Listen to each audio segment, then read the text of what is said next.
Alright, it's Mark the Land Rover. We're just putting the swivel on now, and we're putting the right swivels on this time because we've got the wrong swivels. So you can see there's blue Hylamar, and then there's the gasket which were made earlier. Then there's blue Hylamar on again, and then there's Loctite. We're using 242. You can use 270 or 242, it doesn't matter. That's on the bolts that go into the swivel housing to keep it on the axle.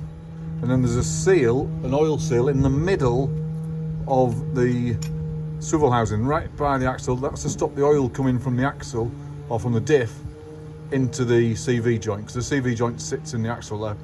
Then what we've got a plate, a seal, which is that swivels around the seal as you steer, around the swivel as you steer.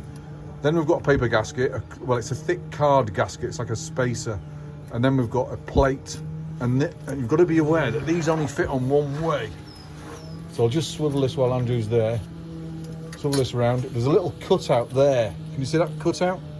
Little cutout just in, if I'll move the camera around. There's a little cutout there that goes towards the back of the hub or the back of the vehicle. So we'll make sure we get them the right way around. And I've just messed that up now. Ah, there we go.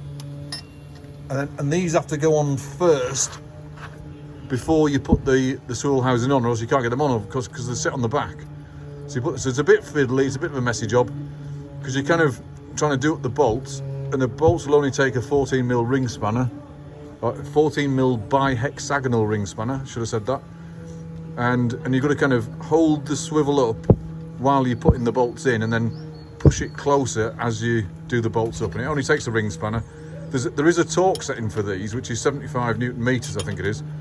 Lord knows how you get a torque wrench on these, so we're just going to do them FT because they're loctited in anyway.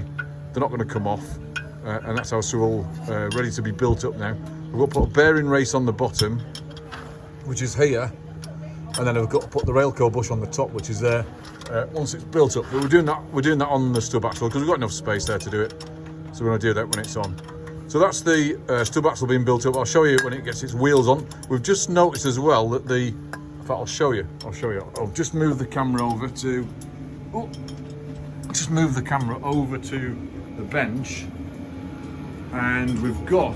I didn't notice this before because I was looking at the outside, but this is the final drive, or the... it's called the driven member. That's the driven member, and I don't know if you can see that, but the lands have gone. So we're all at a point. Now, I thought there was no play there in that at all, but... because they've gone, and they've rusted up. Look, you can just see them rusted up through the camera lens. They've rusted up, and that's the drive or the driven member on the last part of the axle. Now, if that's got some play in it, that'll give you a little clunk. So what we'll do, and that's the weakest part of the drivetrain because that stops you getting a broken half shaft. Because that will go before the half shaft goes, because it's a weaker metal. So what we're going to do is change them. This is not an off-roading monster, this is a kind of street princess, I suppose. So we're going to put heavy-duty ones on there, because they look quite pretty. They come in gold. They look quite pretty on there, heavy-duty things. And I think they're called end caps, or driven member end caps, or whatever. So we're going to put gold ones on there, so they look pretty. So that's our swivel being built up now, right-hand side, driver's side, and I'll give you another video when we've got it all together.